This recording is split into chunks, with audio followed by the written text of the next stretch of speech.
맹자가 태어난 시대는 사람이 사람을 죽이는 일이 너무 흔해서 굳이 기록할 필요조차 없던 시대였습니다. 전국시대, 나라와 나라가 끝없이 부딪히고 왕들은 하루에도 몇 번씩 전쟁 지도를 펼쳐보던 시기였습니다. 이 시대에서 사람의 가치는 얼마나 유용한가로 결정됐습니다. 싸울 수 있는가, 세금을 낼 수 있는가, 국가의 이익이 되는가, 그 외의 질문은 사치에 가까웠습니다. 백성은 정치의 대상이 아니라 정치의 소모품이었습니다. 농사철에도 전쟁이 있었고 아이를 낳아도 다음 해에 살아있을지 아무도 확신하지 못했습니다. 이런 시대에 사람들은 묻지 않았습니다. 어떻게 살아야 하는가를. 대신 묻던 질문은 훨씬 단순했습니다. 어떻게든 살아남을 수 있는가? 바로 이곳에서 맹자는 태어납니다. 그는 안정된 시대의 철학자가 아니었습니다. 질서가 무너진 뒤에 차분히 정리하는 사람이 아니라 무너지고 있는 한가운데에서 말을 꺼낸 사람이었습니다. 맹자가 처음 마주한 세계는 잔인했습니다. 왕은 강해야 했고 강하다는 말은 더 많은 사람을 죽일 수 있다는 뜻이었습니다. 약함은 도덕적 결함이 아니라 정치적 실패였습니다. 이 시대에 착하다는 말은 칭찬이 아니었습니다. 세상 물정을 모른다는 뜻이었고 현실을 모른다는 조롱이었습니다. 사람들은 말했습니다. 이 시대에 선을 말하는 건 칼을 들지 않은 채 전장에 나가는 것과 같다. 그리고 그 말은 사실에 가까웠습니다. 맹자가 살던 시대에는 좋은 말이 사람을 구하지 못했습니다. 오히려 위험해졌습니다. 왜냐하면 좋은 말은 왕을 불편하게 만들었고 불편한 말은 곧 제거 대상이 되었기 때문입니다. 그런데 바로 이 지점에서 맹자는 이상한 질문을 던집니다. 정말 그럴까? 그는 이 시대가 잔인하다는 사실을 부정하지 않았습니다. 사람들이 이익을 먼저 생각하고 힘을 숭배하며 약자를 버린다는 사실도 잘 알고 있었습니다. 그럼에도 맹자는 다른 방향을 봅니다. 사람이 원래부터 이렇게 잔인한 존재인지 아니면 이 시대가 사람을 잔인하게 만들고 있는 것인지 이 질문은 위험했습니다. 왜냐하면 사람이 본래 악하다면 이 시대는 정당화됩니다. 하지만 사람이 본래 선하다면 이 시대는 누군가의 책임이 됩니다. 맹자는 후자를 선택합니다. 그는 사람을 믿은 것이 아니라 사람이 망가지는 과정을 정확히 보았습니다. 아이를 우물에 빠뜨리려는 장면을 보면 누구나 본능적으로 몸을 움직인다는 이야기. 맹자는 이 장면을 통해 인간의 본성을 설명하려 했습니다.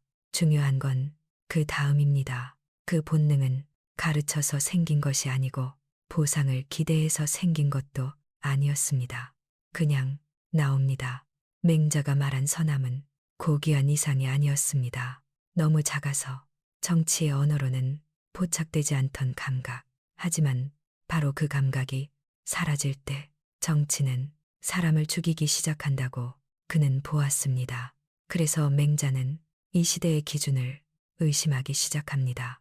강한 나라가 정말 좋은 나라인지, 이익을 많이 남기는 정치가 정말 성공한 정치인지, 그의 질문은 시대를 거스르는 질문이었습니다. 그리고 이 질문 때문에 맹자는 앞으로 수없이 거절당하게 됩니다.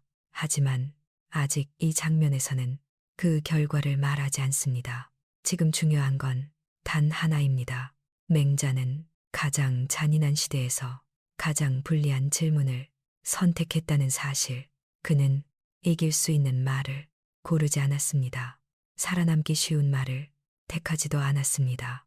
이 시대에 가장 필요 없다고 여겨지던 것, 바로 그 말을 끝까지 붙잡기로 합니다. 이 선택이 그를 위대한 철학자로 만든 것이 아니라 가장 외로운 사람이 되게 만들었다는 사실은 아직 아무도 알지 못합니다. 다음 이야기에서는 맹자가 왜 정치의 중심이 아니라 항상 백성부터 보았는지, 그리고 그 시선이 얼마나 위험한 것이었는지를 조용히 따라갑니다. 맹자가 세상을 바라보는 순서는 다른 사람들과 달랐습니다. 대부분의 정치가들은 항상 위를 먼저 봤습니다. 왕의 의중, 귀족의 이해, 권력의 균형, 그 위에서 백성은 나중이었습니다. 하지만 맹자는 처음부터 시선을 아래에 두었습니다. 왕을 만나기 전에도, 정책을 논하기 전에도 그는 먼저 사람을 보았습니다. 그가 본 백성은 통계가 아니었습니다. 세금의 단위도 병사의 숫자도 아니었습니다. 굶주린 얼굴, 전쟁에 끌려간 아들의 자리, 다시 돌아오지 않는 남편을 기다리는 집. 맹자는 이 장면들을 추상화하지 않았습니다. 그에게 백성은 항상 구체적인 존재였습니다.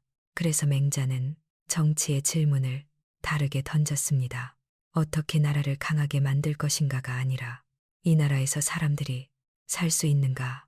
이 질문은 위험했습니다. 왜냐하면 그 질문은 왕의 정당성을 바로 건드렸기 때문입니다. 그 시대의 왕들은 이렇게 믿고 있었습니다. 나라가 강하면 백성도 잘 살게 된다고. 하지만 맹자는 그 반대를 봤습니다. 백성이 무너지면 나라는 반드시 무너진다는 사실을 그는 왕에게 이렇게 말합니다. 백성이 먼저입니다. 이 말은 부드럽게 들릴지 모르지만 당시에는 도전이었습니다. 왕의 권위보다 백성의 삶을 앞에 두는 말, 그 말은 왕을 불편하게 만들었습니다. 왜냐하면 그 순간부터 왕은 결과로 평가되기 때문입니다. 맹자는 왕을 신격화하지 않았습니다. 그는 왕도 실수할 수 있고 잘못된 선택을 할 수 있으며 그 책임을 피할 수 없다고 보았습니다. 그래서 그는 정치의 기준을 의도가 아니라 결과로 옮깁니다. 왕이 아무리 좋은 말을 해도 백성이 굶주린다면 그 정치는 실패라는 판단, 이 판단은 차갑습니다. 위로도 명분도 허용하지 않습니다. 맹자가 왕을 설득할 때 가장 많이 사용한 것은 이론이 아니었습니다. 현실이었습니다. 농번기에 전쟁을 벌이면 백성은 굶습니다. 세금이 과하면 사람들은 땅을 떠납니다. 집을 잃은 백성은 왕을 원망하지 않습니다. 떠납니다. 맹자의 말은 잔인할 정도로 구체적이었습니다. 그는 정치를 현실의 언어로 끌어내렸습니다. 그렇기 때문에 왕들은 이 말을 좋아하지 않았습니다. 그 말 속에는 핑계가 없었기 때문입니다. 맹자는 한 번도 백성을 이용하자고 말하지 않았습니다. 민심을 얻으라는 말도, 여론을 관리하라는 말도 하지 않았습니다. 그는 그런 기술을 경멸했습니다. 그에게 백성은 수단이 아니라 목적이었기 때문입니다. 이 시선은 정치를 어렵게 만들었습니다. 왜냐하면 왕에게 선택지가 줄어들기 때문입니다. 전쟁도, 과도한 세금도, 무리한 동원도 쉽게 선택할 수 없게 됩니다. 맹자는 이 불편함을 알고 있었습니다. 그럼에도 이 시선을 포기하지 않았습니다. 그는 백성을 위한다는 말을 가볍게 쓰지 않았습니다. 오히려 그 말을 가장 무겁게 받아들였습니다. 그래서 맹자의 정치는 화려하지 않았고 즉각적인 성과도 없었으며 당장 쓸모있어 보이지도 않았습니다. 하지만 그는 확신하고 있었습니다. 백성이 무너진 나라에서 어떤 이상도 지켜질 수 없다는 사실을. 이 시선은 맹자를 정치의 중심으로 데려가지 않았습니다. 오히려 늘 주변에 머물게 만들었습니다. 하지만 그 주변에서 본 풍경이 맹자의 사상을 만들어 갑니다. 다음 이야기에서는 맹자가 왜 그 유명한 말을 꺼낼 수밖에 없었는지, 그리고 그 말이 어떻게 오해되기 시작했는지를 따라갑니다. 맹자의 말 가운데 가장 많이 알려졌고 가장 많이 오해된 말이 바로 이것입니다. 인간은 태어날 때부터 선하다. 이 문장은 지금도 자주 이렇게 소비됩니다. 사람은 원래 착하다. 그래서 희망이 있다. 그래서 교육만 잘하면 된다. 하지만 맹자가 이 말을 꺼냈을 때 그는 위로를 하려던 것이 아니었습니다. 오히려 아주 불편한 책임을 던지고 있었습니다. 맹자가 살던 시대에 사람들은 인간을 믿지 않았습니다. 믿을 수 없었기 때문입니다. 전쟁이 반복되고 약탈이 일상이 되고 배신이 생존 전략이 되던 시기, 사람은 쉽게 잔인해졌고 그 잔인함은 곧 현실이라는 이름으로 정당화되었습니다. 그래서 많은 이들은 이렇게 말했습니다. 사람은 원래 이기적이다. 권력과 법으로 통제하지 않으면 금세 무너진다. 이 생각은 정치를 편하게 만들었습니다. 사람이 원래 악하다면 강한 통제는 당연한 선택이 되기 때문입니다. 하지만 맹자는 이 설명을 받아들이지 않았습니다. 그는 사람이 잔인해지는 장면보다 그 이전의 순간을 유심히 보았습니다. 그래서 맹자는 아주 작은 이야기를 꺼냅니다. 아이 하나가 우물가에 서 있는 장면. 누군가 밀지 않아도 이득을 따질 시간도 없이 사람은 몸이 먼저 움직인다는 이야기. 맹자가 말한 선함은 도덕 교과서 속의 완벽한 인격이 아니었습니다. 생각보다 훨씬 작고 생각보다 훨씬 약한 감각. 그 감각은 계산하지 않습니다. 보상을 기대하지도 않습니다. 그냥 반응합니다. 맹자는 바로 이 지점을 붙잡았습니다. 사람을 인간답게 만드는 것은 고상한 이념이 아니라 이 사소한 반응이라는 것. 중요한 건 그 다음입니다. 맹자는 사람이 악해지는 것을 본성의 문제로 보지 않았습니다. 그는 환경의 문제로 보았습니다. 전쟁, 굶주림, 끝없는 동원, 사람을 몰아붙이는 구조 속에서 그 작은 감각은 점점 눌리고 무뎌지고 마침내 사라집니다. 그러고 나서 사람들은 말합니다. 역시 인간은 악하다. 맹자는 이 논리를 정면으로 거부합니다. 사람이 망가졌다면 그 책임은 사람에게만 있지 않다고. 이 말은 정치를 불편하게 만듭니다. 왜냐하면 그 순간부터 통치자는 환경에 대한 책임을 피할 수 없기 때문입니다. 맹자의 성선설은 이상론이 아니었습니다. 면죄부가 아니라 고발장이었습니다. 그는 이렇게 말하고 있었던 셈입니다. 사람이 잔인해졌다면 그 사회가 그렇게 만들었다고. 그래서 맹자는 사람을 바꾸기 전에 구조를 바꾸라고 말합니다. 도덕을 설교하기 전에 삶의 조건을 먼저 보라고 요구합니다. 이 요구는 왕들에게 환영받지 못했습니다. 왜냐하면 그 말은 곧 정치 실패의 증거가 되기 때문입니다. 그럼에도 맹자는 이 말을 철회하지 않았습니다. 사람을 믿어서가 아니라 사람을 끝까지 포기하지 않았기 때문입니다. 맹자가 말한 선함은 사라질 수 있습니다. 방치하면 쉽게 사라집니다. 그래서 그는 이 말을 아름답게 포장하지 않았습니다. 오히려 위험한 말로 세상에 던졌습니다. 이 말이 받아들여지지 않을 것을 알면서도 다음 장에서는 맹자가 이 말을 들고 직접 왕 앞에 서게 되는 순간, 그리고 왜 그 설득이 번번이 실패할 수밖에 없었는지를 따라갑니다. 맹자는 책상 앞에 머무는 사람이 아니었습니다. 그는 직접 걸었습니다. 나라에서 나라로, 궁에서 궁으로. 그가 만난 왕들은 모두 비슷했습니다. 강해지고 싶어 했고, 이기고 싶어 했고, 당장 결과를 원했습니다. 그 앞에서 맹자는 늘 같은 질문을 꺼냅니다. 어떻게 해야 나라가 오래 갑니까? 왕들은 이 질문을 좋아하지 않았습니다. 그들이 원하는 것은 오래가는 나라가 아니라 지금 이길 수 있는 방법이었기 때문입니다. 그래서 왕들은 맹자에게 묻습니다. 이익은 무엇입니까? 바로 이 질문 앞에서 맹자는 멈춥니다. 그리고 왕들이 가장 듣기 싫어할 말을 꺼냅니다. 이익을 말하지 마십시오. 이 말은 조언이 아니었습니다. 거절이었습니다. 왕의 질문을 아예 다른 방향으로 뒤집는 말. 맹자는 이익을 부정하지 않았습니다. 그는 이익을 기준으로 삼는 순간 정치는 반드시 사람을 버리게 된다고 보았습니다. 이익은 속도가 빠릅니다. 눈에 보이고 계산이 쉽고 성과를 만들기 때문입니다. 하지만 맹자는 바로 그 지점이 위험하다고 보았습니다. 이익을 앞세운 정치는 늘 누군가를 나중으로 미룹니다. 그리고 그 나중은 대부분 백성이 됩니다. 맹자의 말은 현실과 너무 달랐습니다. 왕들은 그의 말을 들으면서도 속으로 계산했을 것입니다. 이 말로 전쟁을 이길 수 있는가? 이 말로 권력을 유지할 수 있는가? 대답은 언제나 같았습니다. 아니었습니다. 그래서 맹자는 계속 이동합니다.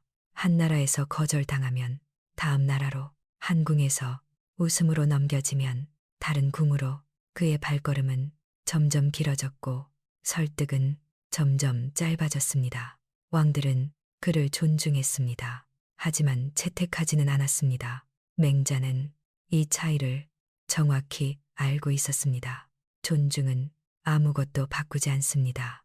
그는 정치의 중심으로 들어가지 못했습니다. 아니, 들어가지 않았다고 말하는 편이 정확할지도 모릅니다. 왜냐하면 들어가기 위해서는 말을 바꿔야 했기 때문입니다. 맹자는 그 타협을 선택하지 않았습니다.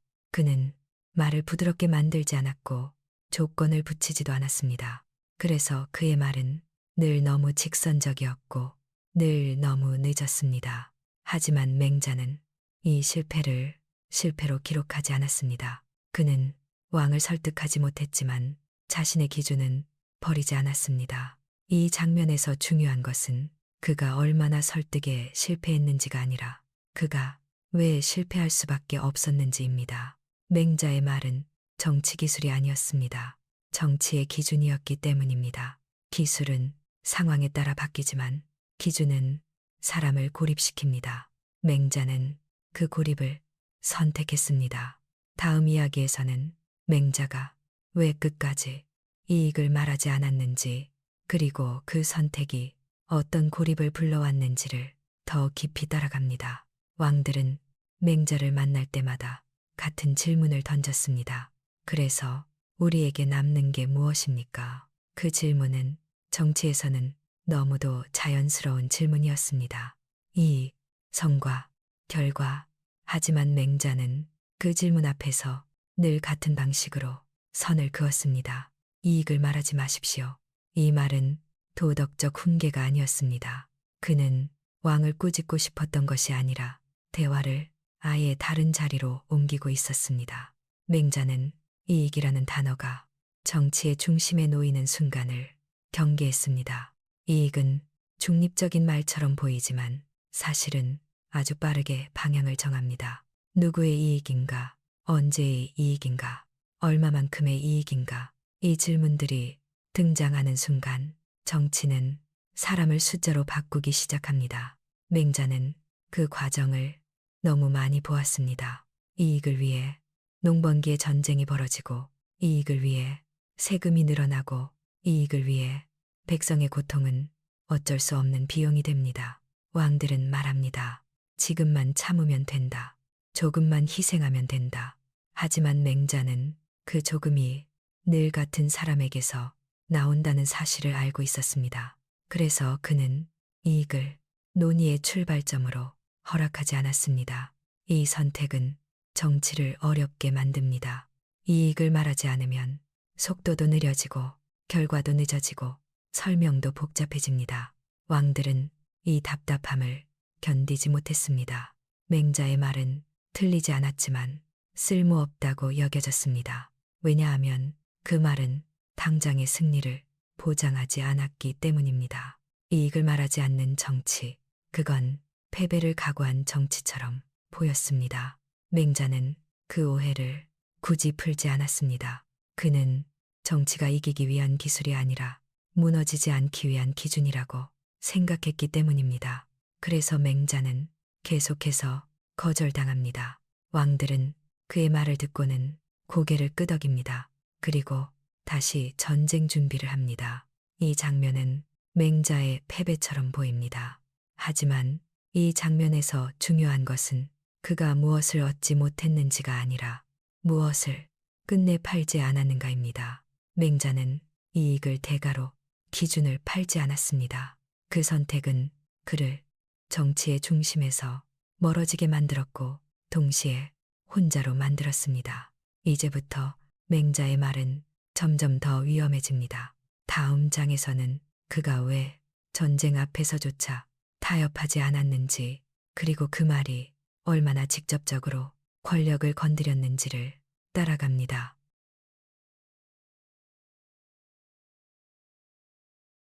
맹자가 가장 위험한 말을 꺼낸 순간은 전쟁 앞이었습니다. 전쟁은 그 시대의 언어였습니다. 왕이 강하다는 증명이고 나라가 살아있다는 신호였으며 패배하면 존재 자체가 사라질 수 있는 선택. 그래서 전쟁은 언제나 불가피하다고 불렸습니다. 왕들은 말했습니다. 우리가 먼저 치지 않으면 당한다. 지금 싸우지 않으면 내일은 없다. 맹자는 이 말들을 모두 들었습니다.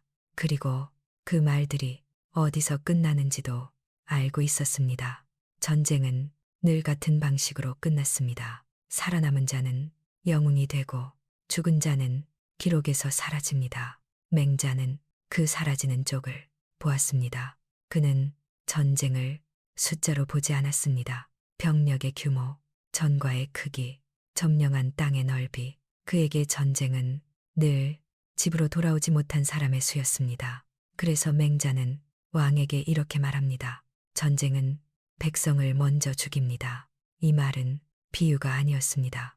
전쟁은 칼이 오가기 전에 이미 시작됩니다. 농번기를 빼앗고 식량을 거두고 남자를 끌어가고 아이를 남깁니다. 그리고 전쟁이 끝나면 사람들은 말합니다.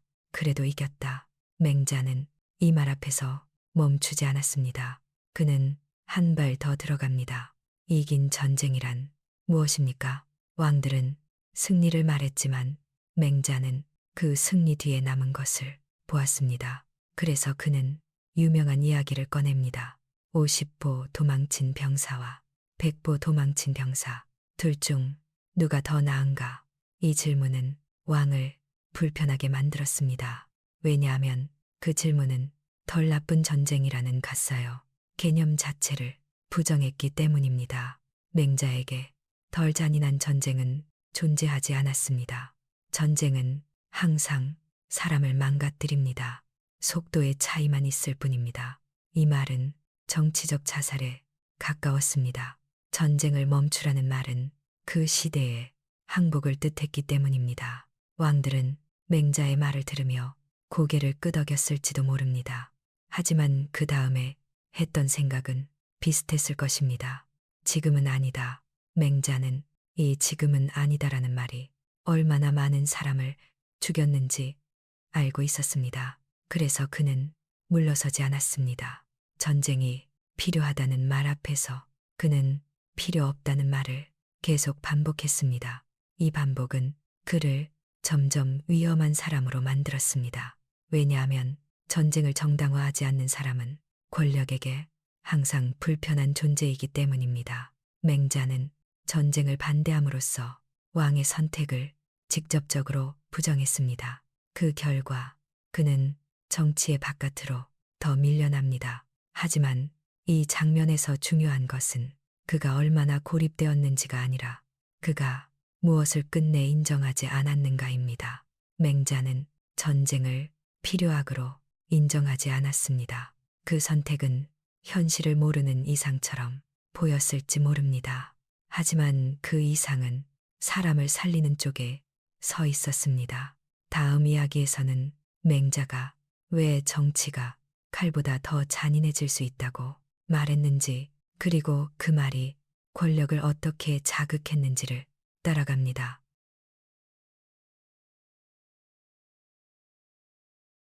사람들은 폭력을 떠올릴 때 칼을 먼저 생각합니다. 피가 흐르고 몸이 쓰러지고 전쟁이 벌어지는 장면. 하지만 맹자는 다른 폭력을 보았습니다. 소리가 없고 피도 보이지 않지만 사람을 천천히 죽이는 폭력, 정치였습니다. 맹자는 정치가 칼보다 잔인해질 수 있다고 말했습니다. 이 말은 과장이 아니었습니다. 칼은 한 번에 끝납니다. 하지만 정치는 시간을 사용합니다. 잘못된 정책 하나가 밭을 말리고 세금 하나가 집을 비우고 명령 하나가 사람을 떠나게 합니다. 그리고 그 과정에서 아무도 살인이라고 부르지 않습니다. 맹자는 이 침묵을 가장 위험한 지점으로 보았습니다. 왕들은 사람을 직접 죽이지 않습니다. 그들은 명령을 내릴 뿐입니다. 그러나 그 명령이 굶주림을 만들고 이주를 만들고 병을 만들 때 그 결과는 전쟁과 다르지 않습니다. 맹자는 이 책임을 분명히 했습니다. 백성을 굶주리게 하는 정치도 사람을 죽이는 일입니다. 이 말은 왕을 향한 직접적인 위협이었습니다. 정치는 늘 이렇게 말해왔습니다. 우리는 어쩔 수 없었다. 상황이 그랬다.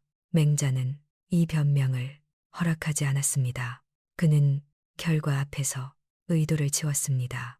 아무리 좋은 말을 했어도, 아무리 훌륭한 명분이 있어도 백성이 무너졌다면 그 정치는 실패라는 판단. 이 기준은 왕을 불안하게 만들었습니다. 왜냐하면 그 기준에서는 어느 왕도 안전하지 않았기 때문입니다. 맹자는 정치의 언어를 다시 정의했습니다. 정치는 성공과 실패의 문제가 아니라 살리고 있는가, 죽이고 있는가의 문제라고. 이 정의는 왕에게 너무 가혹했습니다. 그래서 사람들은 맹자를 현실을 모르는 사람이라고 불렀습니다. 하지만 맹자는 현실을 가장 끝까지 보고 있었습니다. 그는 사람이 서서히 망가지는 과정을 너무 많이 보았기 때문입니다. 이 말 이후로 맹자는 더 이상 조언자가 아니었습니다. 그는 불편한 증인이 되었습니다. 증인은 환영받지 않습니다. 그는 궁에 머무르지 못했고 결정의 자리에 초대받지 못했습니다. 하지만 그는 떠나지 않았습니다. 말을 바꾸지 않았고 기준을 낮추지 않았습니다. 그 결과 맹자의 이름은 점점 정치에서 멀어집니다. 그러나 이 장면에서 중요한 것은 그가 얼마나 밀려났는지가 아니라 그가 무엇을 끝내 합리화하지 않았는가입니다. 맹자는 죽이지 않는 폭력을 폭력이라고 불렀습니다. 그 말은 당시에는 너무 위험했습니다. 다음 이야기에서는 맹자가 끝까지 붙잡았던 왕도 정치라는 기준이 왜 누구에게도 환영받지 못했는지, 그리고 그 고집이 어떤 고립을 만들었는지를 따라갑니다. 사람들은 맹자의 주장을 이렇게 정리했습니다. 왕도 정치. 이 말은 듣기에는 아주 그럴듯합니다. 도덕적인 정치, 백성을 위한 통치, 착한 왕의 나라. 그래서 사람들은 이 개념을 이상론으로 치워버리기 쉬웠습니다. 하지만 맹자에게 왕도 정치는 꿈이 아니었습니다. 그에게 그것은 최소한의 기준이었습니다. 왕도 정치는 무언가를 더 하라는 말이 아니었습니다. 전쟁을 줄여라, 세금을 줄여라, 백성을 아껴라. 이 모든 요구는 추가가 아니라 중단이었습니다. 맹자는 왕에게 무엇을 더 하라고 요구하지 않았습니다. 그는 하지 말아야 할 것을 말했습니다. 그런데 바로 이 지점에서 왕도 정치는 불가능해집니다. 하지 않는 정치는 눈에 띄지 않기 때문입니다. 전쟁을 하지 않으면 영웅이 되지 못하고, 확장을 멈추면 성과를 증명할 수 없으며, 속도를 늦추면 다른 나라에 뒤처지는 것처럼 보입니다. 왕들은 이 불안을 견디지 못했습니다. 그래서 그들은 현실을 말했습니다. 그렇게 하면 나라가 버티지 못한다. 다른 나라들이 가만히 있지 않는다. 맹자는 이 말을 수없이 들었습니다. 그리고 그 말이 어디로 이어지는지도 알고 있었습니다. 모두가 현실을 말할 때 현실은 항상 같은 방향으로 흘렀습니다. 더 많은 군대, 더 많은 세금, 더 많은 희생. 맹자는 이 흐름 앞에서 멈추자고 말했습니다. 그 말은 느렸고 답답했고 비효율적으로 들렸습니다. 그래서 왕도 정치는 언제나 나중에로 밀렸습니다. 지금은 때가 아니라는 말, 지금은 여건이 안 된다는 말.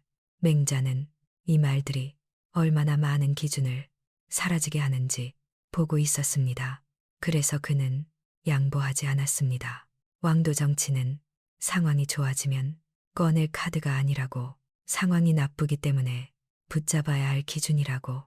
이 고집은 맹자를 더 고립시켰습니다. 왕들은 그의 말에 공감은 했지만 결정은 하지 않았습니다. 공감은 정치를 바꾸지 않습니다.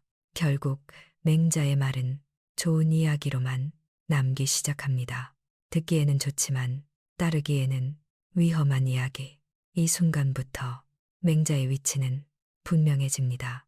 그는 정치의 조언자가 아니라 정치가 외면한 기준이 됩니다.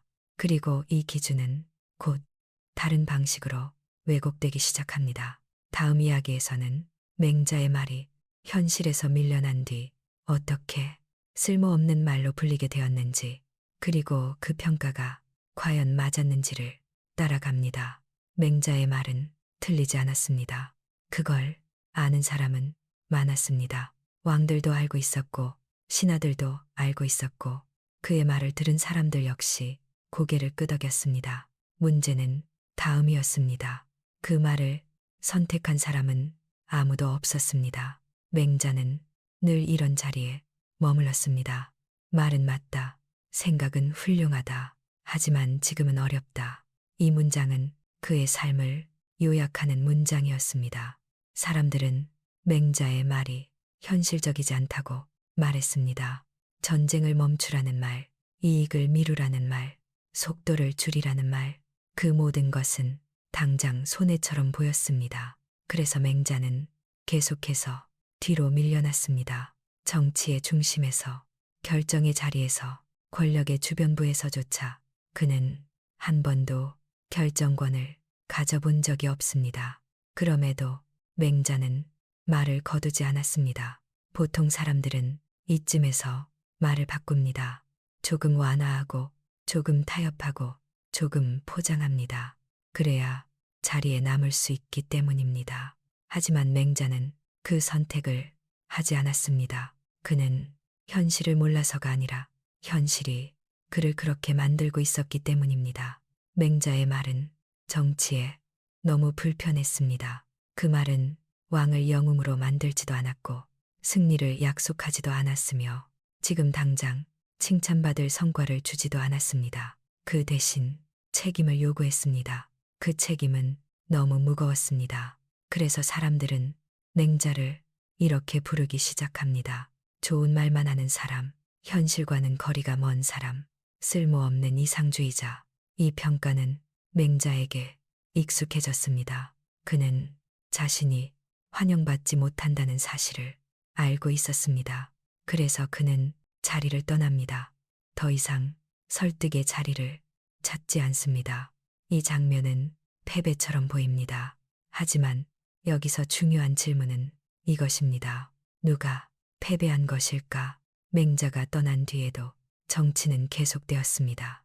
전쟁은 멈추지 않았고 백성의 삶도 나아지지 않았습니다. 그의 말은 선택되지 않았지만 현실은 그를 증명하지도 못했습니다. 맹자는 자신이 옳다는 것을 증명하려 하지 않았습니다. 그는 단지 기준을 내려놓지 않았을 뿐입니다. 이 순간부터 맹자는 살아있는 인물이 아니라 기록 속 인물이 됩니다. 그리고 아이러니하게도 바로 이 지점에서 그의 말은 다시 움직이기 시작합니다. 다음 이야기에서는 맹자가 떠난 뒤 그의 말이 어떻게 살아남았는지, 그리고 왜 살아있을 때보다 더 많이 불리게 되었는지를 따라갑니다. 맹자는 살아있을 때 선택되지 않았습니다. 그의 말은 회의실에서 밀려났고 궁에서 사라졌고 결정의 순간마다 다음으로 미뤄졌습니다. 그리고 그는 떠났습니다. 사람이 떠난 자리는 조용해집니다. 정치는 다시 속도를 냈고 전쟁은 계속되었으며 이익은 여전히 가장 빠른 언어였습니다. 그런데 이상한 일이 벌어집니다. 사람은 떠났는데 말은 사라지지 않았습니다. 처음에는 그저 기록이었습니다. 대화의 일부, 논쟁의 흔적, 참고용 문장, 누군가가 다시 꺼내 읽고 누군가가 다시 묻습니다.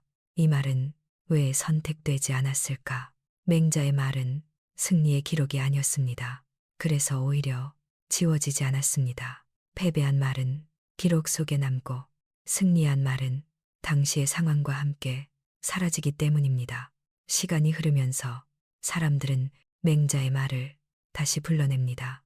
전쟁이 길어질 때, 백성이 무너질 때, 정치가 설명을 잃을 때, 그럴 때마다 그의 말은 기준처럼 다시 등장합니다.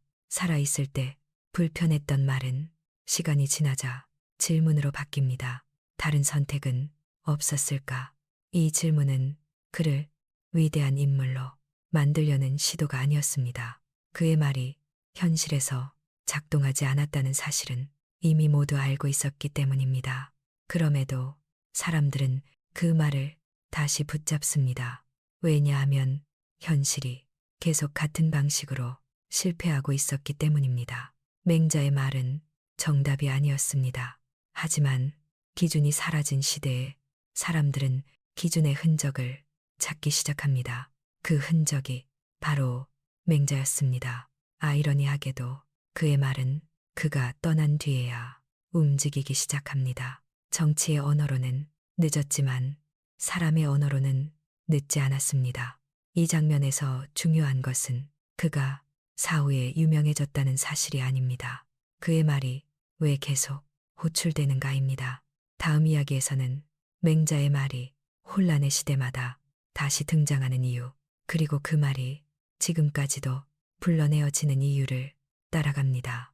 맹자의 말은 항상 같은 순간에 다시 등장했습니다. 나라가 안정될 때가 아니라, 정치가 잘 돌아갈 때가 아니라, 사람들이 확신을 가질 때가 아니라, 혼란이 깊어질 때, 설명이 작동하지 않을 때, 정치가 자기 자신을 정당화하지 못할 때, 바로 그때 맹자의 이름이 다시 불립니다. 이건 우연이 아닙니다. 맹자의 말은 해답을 주지 않기 때문입니다. 그는 어떻게 성공할지를 말하지 않았고, 어떻게 이길지를 말하지 않았으며, 어떻게 빠르게 성장할지를 설계하지 않았습니다. 그 대신 이 질문만 남겼습니다. 이 선택은 사람을 살리고 있는가? 정치가 이 질문을 피하기 시작할 때 맹자의 말은 불편해집니다. 그래서 잘 쓰이지 않습니다. 하지만 정치가 다른 모든 말을 다 써버렸을 때 이 질문은 다시 떠오릅니다. 왜냐하면 이 질문은 속도를 줄이기 때문입니다. 속도를 줄이면 보이지 않던 것들이 보이기 시작합니다. 누가 계속 밀려나고 있는지, 누가 항상 나중이 되고 있는지, 누가 결과의 이름으로 사라지고 있는지, 맹자의 말은 이것을 보게 만듭니다. 그래서 그의 말은 편리하지 않습니다. 편리하지 않기 때문에 도구로 쓰기 어렵고, 구호로 만들기 어렵고, 선동으로 포장하기도 어렵습니다.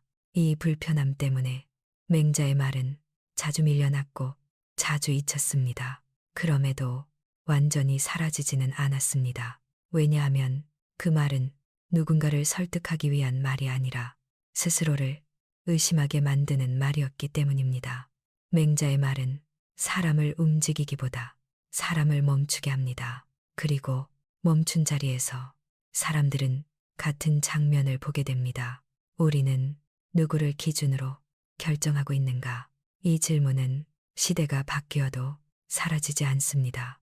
그래서 전쟁의 시대에도, 개혁의 시대에도, 성장의 시대에도 맹자의 말은 다시 호출됩니다. 그는 시대의 답이 아니라 시대의 거울이었기 때문입니다. 이 장면에서 맹자는 위대한 사상가가 아닙니다. 그는 시대가 보고 싶어 하지 않는 것을 비추는 사람입니다. 그래서 그의 말은 언제나 늦게 도착합니다.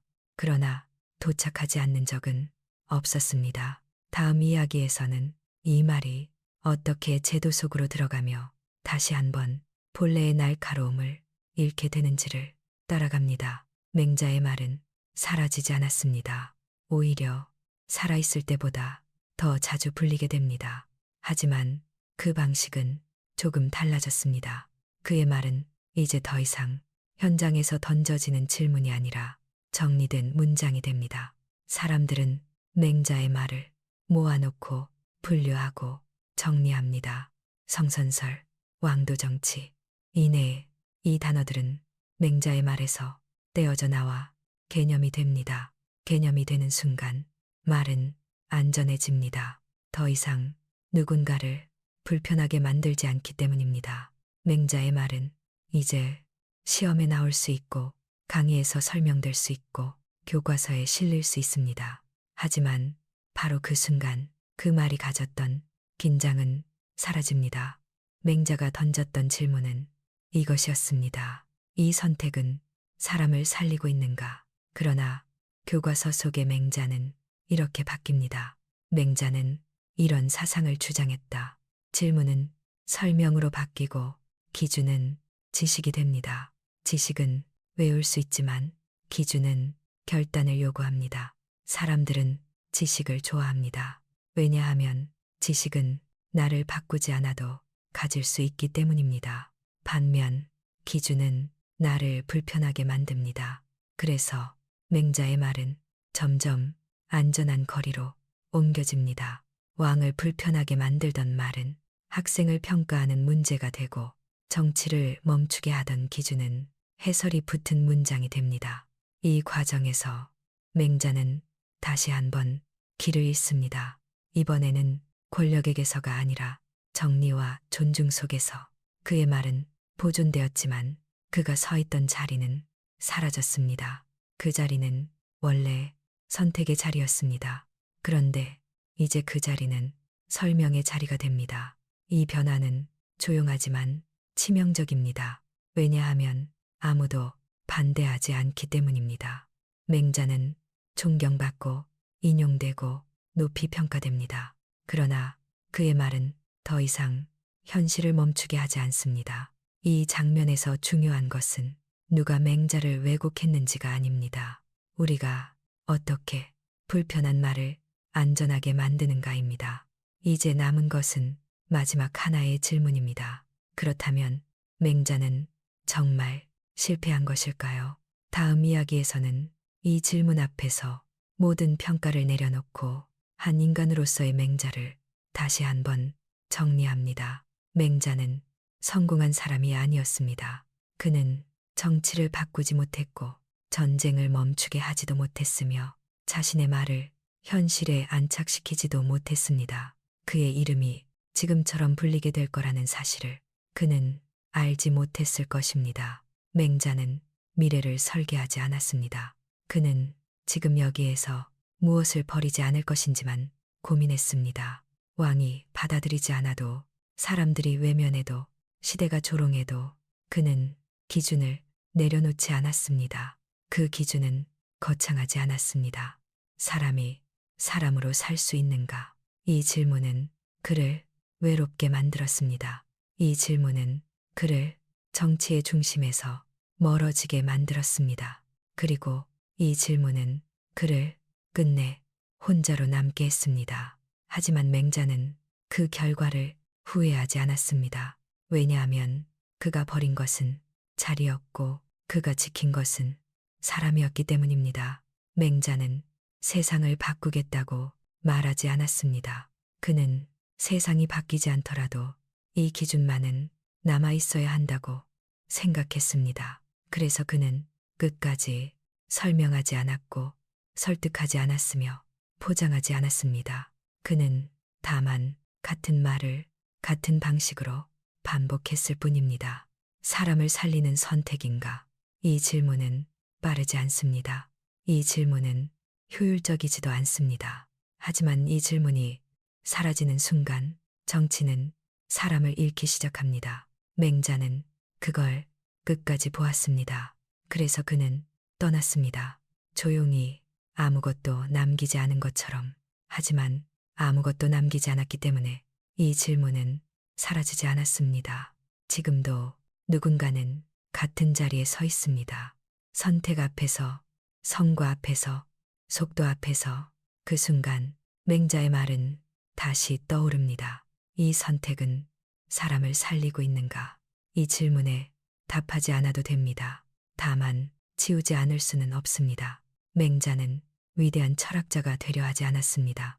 그는 한 인간으로서 끝까지 기준을 놓지 않은 사람이었습니다. 그리고 그것이 그가 남긴 전부입니다.